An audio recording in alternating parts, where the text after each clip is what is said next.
juga mulut berfungsi untuk mengunyah makanan agar lebih mudah ditelan dan diproses lebih lanjut di organ lain di sistem pencernaan dan disalurkan ke dalam lambung. Mulut juga berfungsi sebagai alat untuk berkomunikasi. Dari rongga mulut saya masuk ke kerongkongan. Halo, saya kerongkongan. Kerongkongan berfungsi untuk mendorong makanan dan cairan menuju lambung. Terdapat gerakan peristaltik seperti meremas-remas guna mendorong makanan menuju lambung. Dari kerongkongan saya masuk ke lambung. Hai, saya lambung. Lambung adalah organ otot yang terletak pada sisi kiri perut bagian atas. Lambung menerima makanan dari kerongkongan. Saat makanan mencapai ujung kerongkongan, ia memasuki perut melalui katup otot yang disebut katup kerongkongan bawah. Lambung mengeluarkan asam dan enzim yang mencerna makanan.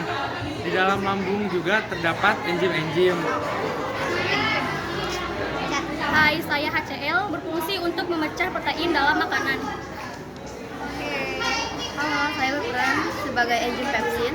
Enzim pepsin memiliki fungsi utama yaitu untuk memecah struktur protein yang ada di dalam makanan menjadi asam amino.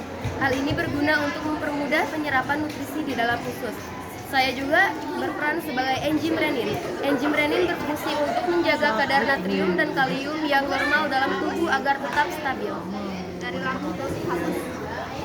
Setelah dari lambung saya masuk ke usus halus. Halo, saya berperan sebagai usus halus, berfungsi menyerap nutrisi dari makanan seperti lemak, karbohidrat, protein, vitamin, dan mineral.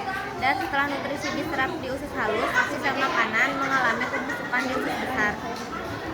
Saya berperan sebagai enzim sukrase yang berfungsi memecah sukrosa menjadi gula sederhana seperti fruktosa dan glukosa. Dan saya juga berperan sebagai enzim maltase yang mencerna gula maltosa menjadi gula sederhana atau glukosa. Adalah enzim laktase. Laktase adalah enzim yang memecah laktosa. Laktosa adalah gula yang terdapat dalam produk susu agar menjadi gula sederhana, yaitu menjadi glukosa dan galaktosa.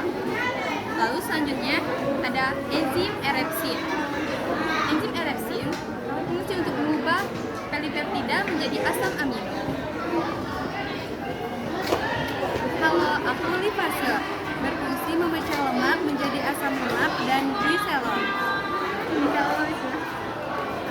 Hai, saya berperan sebagai enzim aminase. Saya berfungsi untuk menguraikan karbohidrat menjadi glukosa. Saya juga berperan sebagai enzim tripsin. Saya berfungsi untuk mengubah protein menjadi asam amino. Setelah masuk dari usus halus, saya juga masuk ke usus besar. Hai, saya berperan sebagai usus besar. Fungsinya yaitu selain pembusukan, di dalam usus besar juga air diserap sehingga sisa-sisa makanan siap diubah menjadi feses atau kotoran. Dari usus besar saya juga masuk ke rektum. Berperan sebagai rektum. Fungsi rektum sebagai tempat perhentian terakhir feses sebelum dikeluarkan dari tubuh melalui anus. Setelah masuk ke rektum, saya juga masuk ke dalam anus. Hai, aku anus. Fungsi anus berfungsi mengeluarkan kotoran atau feses. Setelah melalui proses pencernaan, saya menjadi feses. Oke, bye-bye. Sok. Berapa?